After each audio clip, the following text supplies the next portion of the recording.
आज मैं गवर्नर के पास इसलिए जा रहा हूँ, मेरे बहुत सारे ग्रीवेंसेज है। एक्चुअली मेरी वाइफ ने मुझे ज्योतिप्रिय मलिक से मिलाया था 2015 में। मिलाने के बाद में वो उससे बहुत फ़ोन पे बात करना और आना जाना चालू हो गया था, तो मैं भी उसके साथ गया और उसने मुझे मिलाया ज्योतिप्रिय मलिक से। तो मैंने तो उस सब ठीक है, उसने कहा ज्योतिप्रिय मलिक एक फूड मिनिस्टर है उनकी, जो भी उनसे, तो वो मेरे ज्योतिप्रिय मलिक ने मेरी वाइफ से बहुत ज़्यादा टर्म्स अच्छा कर लिया था। तो मेरी वाइफ का नाम अमृता है, उसने मुझे कहा कि ज्योतिप्रिय मलिक ने उसे अप्रोच किया है कि उसे काउंसिलर की अपकमिंग इलेक्शन में उसे टिकट दे देगा। तो मुझे कुछ समझ में नहीं आया, मैं अंदर ही सोचता था कि इसकी ये कैसे आपका काउंसिलर का सीट दे देगा। तो मुझे कहा कि ठीक है, अगर उसकी बात में वो बहुत इंटरेस्ट लेके बोल रही थी, तो मुझे लगा कि पूछूं कि नहीं पूछूं, पर मुझे मना भी करता तो वो नहीं रुकती। तो मैंने कहा कि ठीक है, अगर ज्योतिप्रिय मलिक तुम्हें बना देगा तो बन जाओ। तो उसके बाद में उसकी लग्जरियस लाइफ जो भी थी, तो मैं देखता उसके दिन पे दिन खर्चे बढ़ रहे हैं, तो मुझे कुछ समझ में नहीं आया। तो मैंने ऑब्जेक्शन भी खड़ा किया कि ये सब कैसे हो रहा है, क्यों कर रही हो, और जो भी था। तो उसने मुझे मेरा मैट्रिमोनियल घर उसने छोड़ दिया, छोड़ के वो अपने घर चली गई। उसके बाद में मैं कुछ टाइम बाद सोचा कि कैसे भी करके अपना घर ठीक कर लूँ। तो मैं उसके घर गया, उसको वापस से नॉर्मल करके घर ले आओ, रिकाउंसिल कर लूँ। तो मैं समझाने की कोशिश किया, उसके घर के जो हाव भाव थे और जो खर्चे थे, जो भी बातचीत थी, मुझे जैसा लग रहा था कि अब ये मेरे पास वापस नहीं आएगी और ज्योतिप्रिय मलिक का प्रभाव उसके ऊपर बहुत ज़्यादा पड़ गया है। तो उसने मुझे इनडायरेक्टली डायरेक्टली ज्योतिप्रिय मलिक के लिए बहुत कुछ कहा कि मैं घर नहीं जाऊंगी वापस और ज़्यादा मुझे परेशान मत करो, ऐसा वैसा। तो ज्योतिप्रिय मलिक आपका ये उसी टाइम मुझे ज्योतिप्रिय मलिक ने भी मुझे फ़ोन किया कि क्या उन्होंने खुद फ़ोन किया? हाँ, खुद फ़ोन किया उसने मुझे कि तुम मेरे पास पार्टी ऑफिस में आके मिलो। उनकी जो पार्टी ऑफिस सॉल्ट लेक में पहले थी, एफडी ऑफिस में, जो उसने मुझे वहाँ पे बुलाया। उसने मुझे बहुत रकम की बात कही और उसने कहा कि अमृता को ठीक से रखो और ज़्यादा उसे परेशान मत करो। फिर उन्होंने बंगाली में मुझे कहा कि तुम्हारा माथा गट्टा दिया, माथा फाटी दी वो। हाँ, तो मैं कुछ समझ ही नहीं पा रहा था कि वो करना क्या चाह रहे हैं, और इसका और मेरी वाइफ का भी वहाँ से और क्या रिलेशन है। वो बोली काउंसलर बनेंगे, तो और ये मेरे घर वापस आना चाहती नहीं थी। अचानक अभी वो अपने घर पे है, और इसी रोक टोक के चक्कर में मेरी वाइफ को मैंने जब ऑब्जेक्ट किया हर चीज़ को लेके, अचानक में मैंने देख रहा हूँ ज्योतिप्रिय मलिक इतना गुस्सा हो गया कि मेरे ऊपर में उसने 5 केसेस कर दिए ऐसे। जो मेरे घर पे पुलिस की रेड हुई उस टाइम मुझे समझ में आया ऐसे एरिया जो मैं ज़िंदगी में कभी गया ही नहीं हूँ। गाय घाटा, पेट्रोपोल, आपके नौपारा, क्रिमिनल केसेस कर दिए हैं, 420 केसेस, फॉरेनर्स एक्ट, और आपके स्नीफर डॉग लेके मेरे घर पे पुलिस रेड कर रही है। 100 पुलिस ऑफिसर्स आ रहे हैं गेट एग्जिट पर, सोसाइटी में सब कोई देख रहे हैं इतनी पुलिस क्यों आ रही है। तो अब मुझे कुछ समझ में नहीं आ रहा था। अटेम्प्ट टू मर्डर का भी केस मेरे ऊपर लगा दिया। तो मैं 4-5 महीना तो कलकत्ता छोड़ दिया था। मेरी मम्मी बहुत बीमार रहती है, घर मतलब पुलिस घुस जा रही है।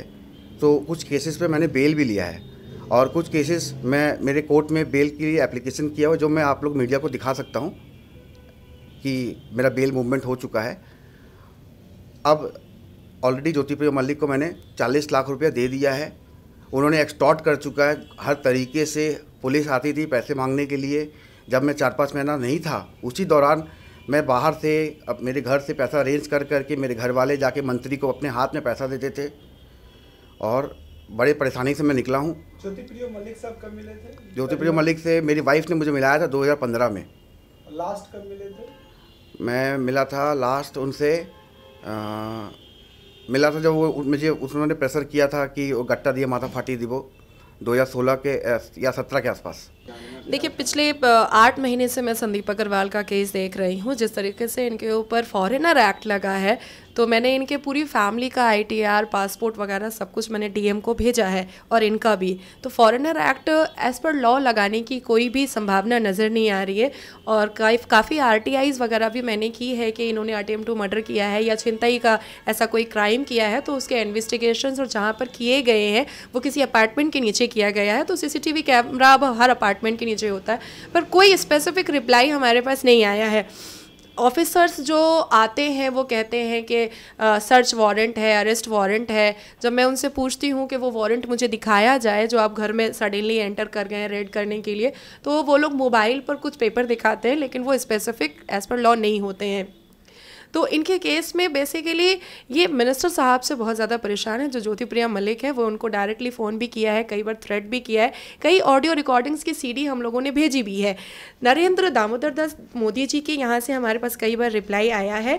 हमारे पास वाइस प्रेसिडेंट ऑफ इंडिया के यहाँ से रिप्लाई आया है। DOPT डिपार्टमेंट जो है CBI पैनल का, वो ये मैटर पर रिप्लाई मुझे दिया है। तो ये सारी जगह से रिप्लाईज आ रहे हैं, लेकिन हमारी ममता जी दीदी जो है CM of chief minister of West Bengal, वहाँ पर अब तक हम लोगों ने तकरीबन 30 से 32 ग्रीवांस लेटर मैं अपने हाथ से भेज चुकी हूँ, पर वहाँ से हम लोगों को कोई रिप्लाई नहीं आ रहा है।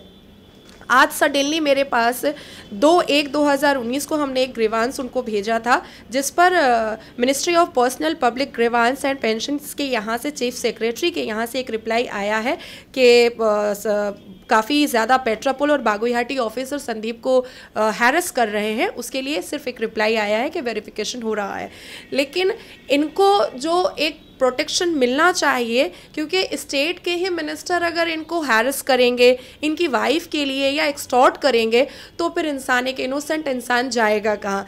जहाँ तक मुझे पता चला है कि आज से नहीं, एक ज़माने से they are very big fan of CM Mamata Banerjee, और ये लोग TMC वोटर्स भी हैं। तो अगर आप अपने वोटर्स का ख्याल नहीं रखेंगी तो ये वोटर्स जाएंगे कहाँ।